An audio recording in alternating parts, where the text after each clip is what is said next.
Hi everybody and welcome back to Ainge Gaming. So Blizzcon, absolutely amazing, could not be happier with everything that I've been seeing. But today I want to quickly talk about, in this video, adventure mode, as we've finally gotten to see what it's all about.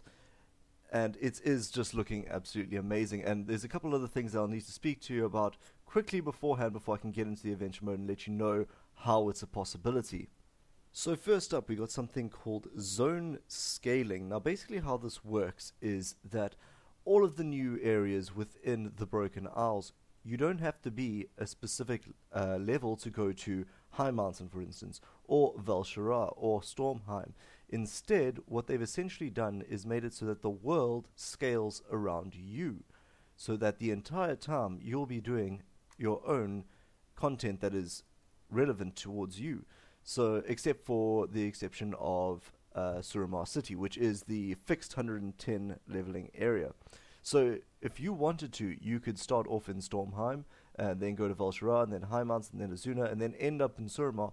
Or you can completely mix it up and go Val'sharah, Stormheim, Azuna, High Mountain, and just go with your own flow. And this also allows you to play with other people who are about four levels above you or four levels below you, and they will be doing it at the exact same way and difficulty level that you will. It's the way that they've scaled it. I don't really understand exactly how they could possibly have done this, but that's the way it's working. It's going to be looking really, really cool. And so essentially you'll be able to go with your level 101 Death Knight, join up with your level 109 Mage Friend, and just head straight to the same zone and go that way if you both haven't done that zone before. It's looking really cool, guys. I really can't stress that enough. This is something that I didn't know that I wanted until they put it in front of me, and now I can't stop thinking about it. Another thing that this should really help with is, I'm sure you'll all remember the Warlords of Draenor starts, especially if you were on the European servers and you pretty much didn't get to play for the first day and a half because you couldn't get through the first zone. However, when you went into the second zone, suddenly you were able to actually play because there were fewer people there. Hopefully this whole system should help in that regard, especially in terms of launch day, because you will be able to say, okay, well, there's a hell of a lot of people in Stormheim. I'll get to that later. Instead, I'm going to head over to Azuna, do that first, and get some of this experience in. So what is adventure mode? What is it going to be? Well, I'm sure you're all familiar with the Diablo 3 adventure mode, where you go off and then there's a couple of bounties in the area and you can go and just tackle them.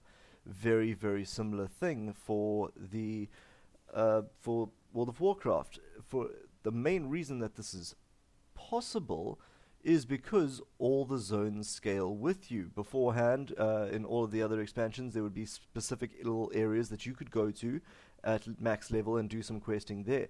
Now, it's the entirety of the Broken Isles that you are able to do at any time, and they'll be the same level. That way, what they've managed to do is redo the daily system.